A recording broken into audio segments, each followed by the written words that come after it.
Jail থেকে বের হয়ে এসে কেঁদে কেঁদে বলে, আমার মাসুম বাচ্চারা,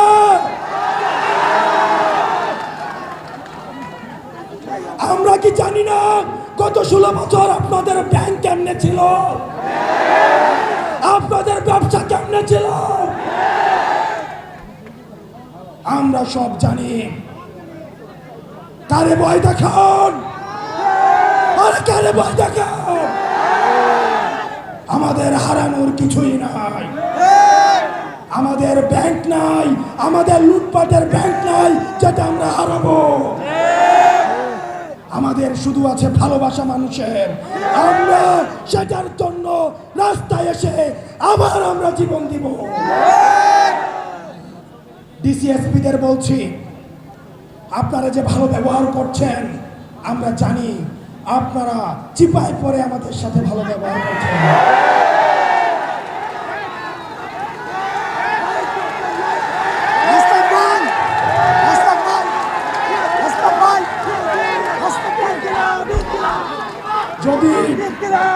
যদি হাসিনার পতন না হতো, যদি হাসিনার পতন না হতো, তখন এই ডিসিএসপিরাই গণভবনে প্রমোশনের জন্য লাইন ধরত। আমরা সাংবাদিকদেরকে দেখছি, আমরা সাংবাদিকদের উপরে নজর রাখছি। এই সাংবাদিকরাই জুলাই অভ্যুত্থানে আমাদেরকে সন্ত্রাসী আখ্যা দেওয়ার জন্য হাসিনার পক্ষ থেকে পরিষ্কার পেত। প্রিয় রাজশাহীবাসী, বাংলার আকাশে দুর্যোগের ঘনঘটা দেখা দিচ্ছে, আপনাদেরকে সতর্ক থাকতে হবে। আমরা বেঁচে থাকতে আর বাসা থেকে কাউকে উঠিয়ে নিয়ে গুম হতে দেওয়া যাবে না। কোন মায়ের বুক আর খালি হবে না, কোন ইলিয়াস আর হারিয়ে যাবে না, কোন দেশপ্রেমিক সাংবাদিক বিদেশে থাকতে হবে না। প্রিয় রাজশাহীবাসী, আপনারা দেখেছেন আমি দুইটা বিষয়ে কথা বলবো। সর্বশেষ যারা প্রশাসনে আছেন, আপনারা যদি ভেবে থাকেন আপনারা ক্ষমতাপন্থী হবেন, আপনারা ভুল করছেন। ক্ষমতা ক্ষমতা আপনারা ভুলে যাবেন না যারা 16 বছরের ডিসিএসপিদের কি পরিণতি হয়েছে, আপনারা ভুলে যাবেন না। এই দিন না, আরো দিন আছে।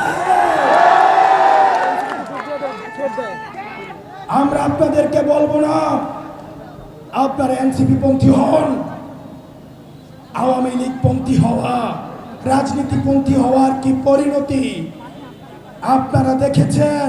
সীমান্ত পাড়ি দিয়ে ভারতে পালিয়ে যাওয়ার সুযোগ হয়েছে, ক্যান্টনমেন্টে পালিয়ে যাওয়ার সুযোগ হয়েছে। এই ডিসিএসপিদের আর বাংলাদেশে যদি কেউ স্বৈরাচারের পক্ষে অবস্থান নেয়, যদি কেউ মিডনাইট ইলেকশনে সহযোগিতা করে, এই বাংলাদেশে আর কোথাও, এই পুরো বাংলাদেশে তার আর জায়গা হবে না। সাংবাদিকদেরকে বলবো, বসুন্ধরার সাংবাদিকরা,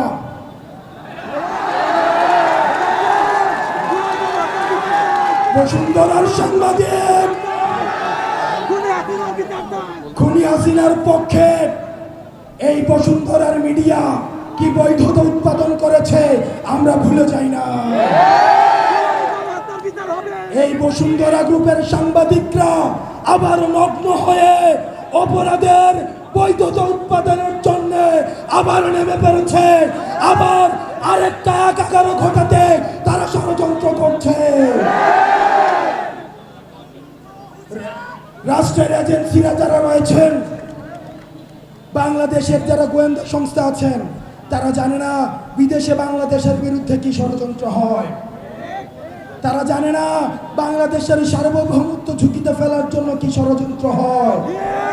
তারা যেটা করে, তারা ক্যান্টনমেন্টে বসে বসে রাজনৈতিক দল খোলে, তারা এই দলের বিরুদ্ধে আরেকটা দলকে লাগিয়ে দেয়, তারা এক নেতার বিরুদ্ধে আরেক নেতাকে লাগিয়ে দেয়। আপনারা বাংলাদেশের গোয়েন্দা সংস্থা আমরা আপনাদেরকেও দেখছি।